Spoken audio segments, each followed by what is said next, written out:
if I were to tell you guys that you can actually make the perfect Kevin Durant build in 2K26?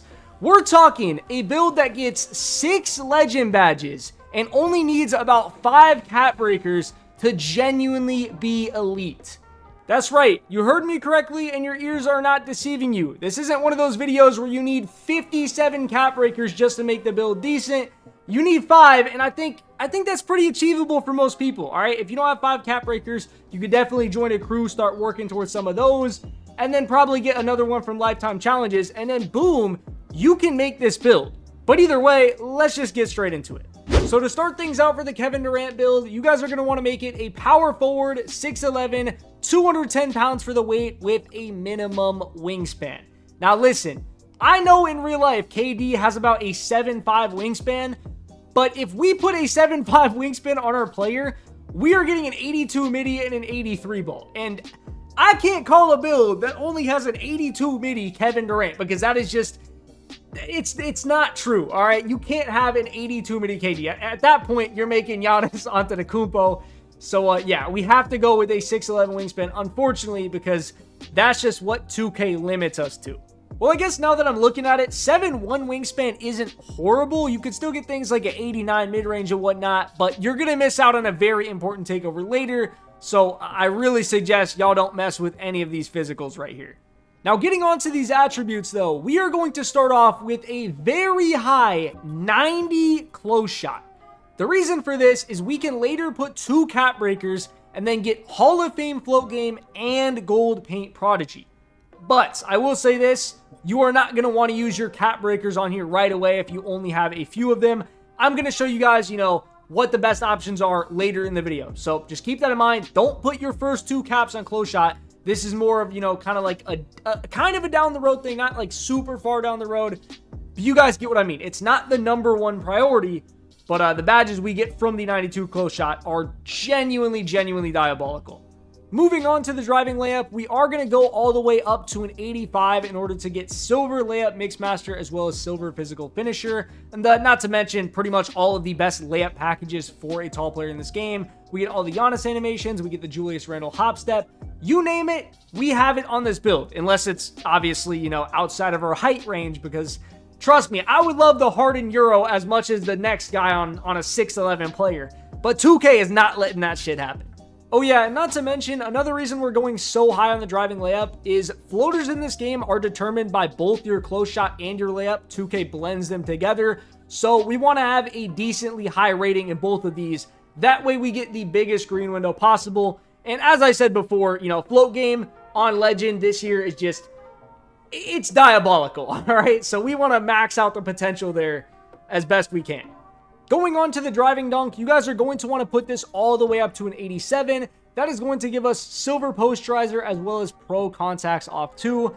Unfortunately, there's no way to get the 89 dunk on the KD build, at least not without sacrificing some of the shooting. And in my opinion, KD's not really booming on people that much IRL, but it's nice to have those contacts, so I think 87 dunk is perfect. Then for our standing dunk, we are going to go with an 81. This is the best value to get those pro contact bigs. And then also, that silver rise up, which we can, +1 to gold later on if we need it. I do think there's a little bit of a sweet spot at gold, but silver does work just fine. And then finally, to round out the finishing category, we are going to go with an 87 post control.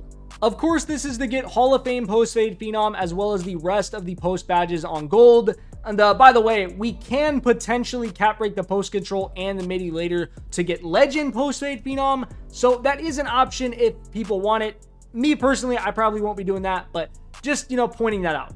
Moving on to the shooting though, here is where we are going to get extremely glitchy. And I'm sure most of you guys already know what I'm getting at here. We are going with an 85 mid-range, all right? I know it seems a little low for KD, but just hear me out. Then for the 3-ball, we are going to go with a 67, and free throw is going to be set at an 83. This looks very poverty right now, but just hear me out for a second.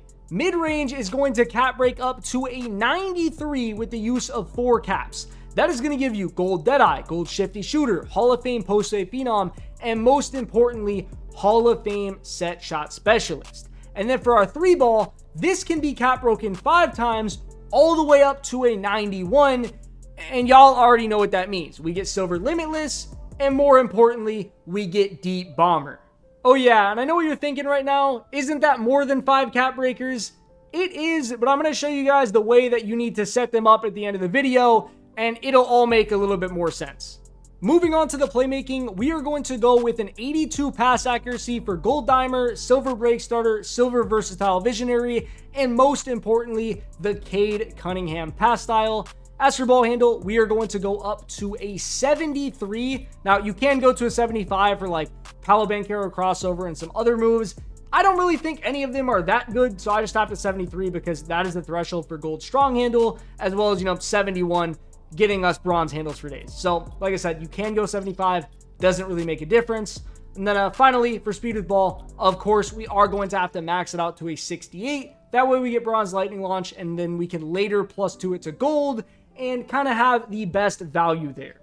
Oh, and something to keep note of with pass accuracy is it can be cap broken once for gold versatile visionary, another time for bronze bailout, and then a third time to get gold break starter. So if you're interested in that, it is definitely a solid option. Moving on to the defense, we are going to go ahead and fully max out our interior to an 88 so we can be locking up people in the paint just like Kevin Durant. Of course, I'm trolling. We're going to be putting it at a 70, not only because interior is just not really worth it, but also because that wouldn't be KD. But either way, for perimeter defense, we are going to put this all the way to a 77. And yes, I do know like the badge benefits stop at a 71, but it's nice to have it as high as possible so you can reliably get contests without, jumping all of the time, especially if you are guarding a shorter player. Then for our steal, we're going to put it to a 67 to get bronze glove and bronze interceptor. And then block is finally going to go to an 84. Now, I will say, if you are someone who's interested in the 88 block for gold high flying denier, you definitely could, play around and tweak some things and see if you can finesse it. But just keep in mind, change things at your own risk and be very mindful of your cap breakers, because changing the slightest thing in this game could ruin glitchy cap breakers. And I don't even know how the system works. I feel like nobody does. You could touch your free throw and then suddenly you lose your glitchy caps. Nobody knows. But either way, going forward to our rebounding, we are going to put the O board up to a 69 and then put the defensive rebound up to an 80. This is going to give us silver rebound chaser and silver box out beast. Because, KD is not the best rebounder in the world, but you're still 6'11", all right? When you pull up in the rec or something, you want to be able to help out on the rebounds, and especially if you're playing random rec and then you somehow get thrown at center, which could happen from time to time. You don't want to be, incapable of grabbing a rebound down there.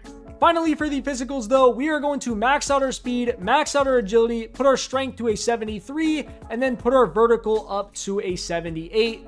Now, I will say this, you could technically lower the vertical to a 77 because that is where you get gold pogo. I just thought it was a nice round number, all right? Leave me alone. When you do go ahead and fully create the build though, you get shades of Anthony Davis, Kevin Garnett, and Danny Manning, which I don't know what 2K is smoking on to think that this is a Kevin Garnett build, but I guess, all right, I guess we'll take it.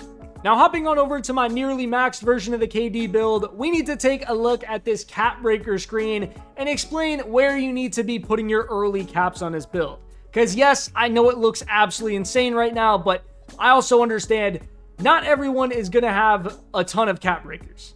If you do happen to be somebody who only has around 5 caps or so, I would strongly recommend doing one of two things. Number one is just putting all of them into your 3-point shot. That'll get you deep bomber, gold set shot, gold shifty shooter, you name it, you're going to get it.